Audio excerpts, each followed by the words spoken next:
Ito na ang ating mga recipe na kailangan. Kailangan natin ng bawang, tsaka bombay, espada, talong, kamatis, at atsal, at sibuyas dahon. At sugar, brown sugar, oyster sauce, magic sarap, at yung bagoong.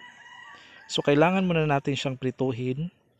Yan, so lagyan natin ng konting tubig. Ayan, pag nagka-brown na siya, naging brown na yung karne, so pwede na natin siya i-set aside. Ayan, so haluin lang natin siyang mabuti. Ayan.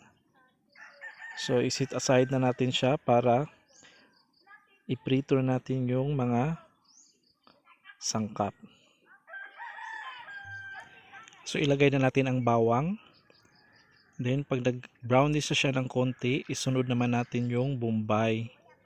Ayan, so haluin muna natin ng mabuti. Ayan, so katulad ng mga ginagawa natin na pina-fry natin yung bawang, then isunod yung bombay.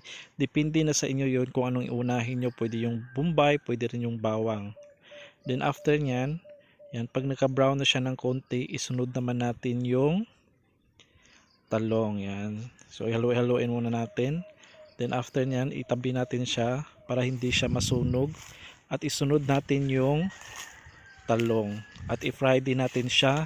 At pagkatapos, pag nag-brown siya ng konti, itabi din natin. Yan, so haluin muna natin siya hanggang mag-brownish. Yan, so i-set aside din. Then isunod natin yung kamatis. So kamatis naman ang isusunod natin. Ganun lang din.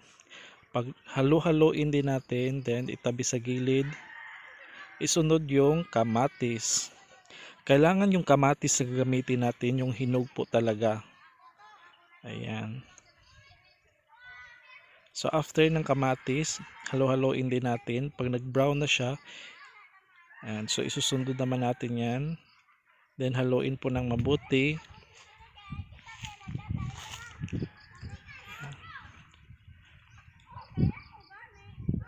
Then isunod yung espadang pahaba.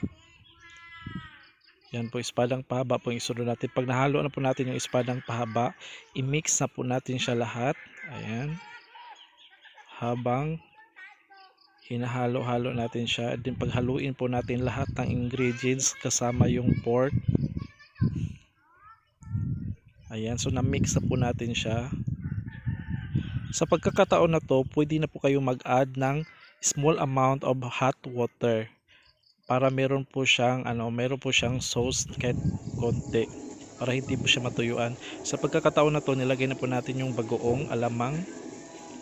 Ayan, depende po yan sa bagoong. Pwede po kayong gumamit ng Barrio Fiesta na bagoong. Kung wala po kayong mabiling ganito, basta bagoong po siya. Ayan, so pinaghaluan na po natin. So ilalagay na natin yung seasoning, magic sarap. Then haluin din natin siya.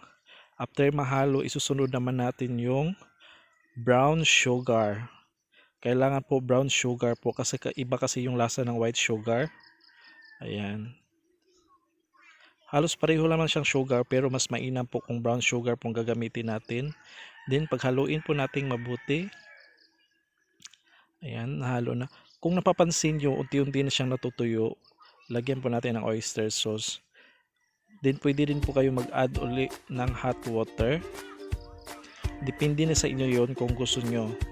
Pero kung hindi naman, okay lang din. Pero mas maganda kung mag-add po kayo ng hot water ng konti.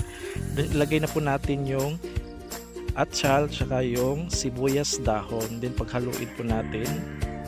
Sa pagkakataon na to, madali na lang po ipaghalo-halo pong lahat ng ingredients dahil yung karne po na fry na natin at luto na po siya. So kailangan lang natin lutuin yung lahat ng ingredients. Ayan, so add po ng hot water konti. Ayan, so pakuluin lang po siya ng konti or i-stir lang po siya ng ilang minuto bago po natin i-set aside. Ito na po ang ating recipe, pork binagoongan, at ready na para sa kainan. Thank you for watching po. Sana meron po kayong natutunan sa aking recipe na pwede niyong i-apply sa inyong tahanan. Thank you for watching. Bye-bye!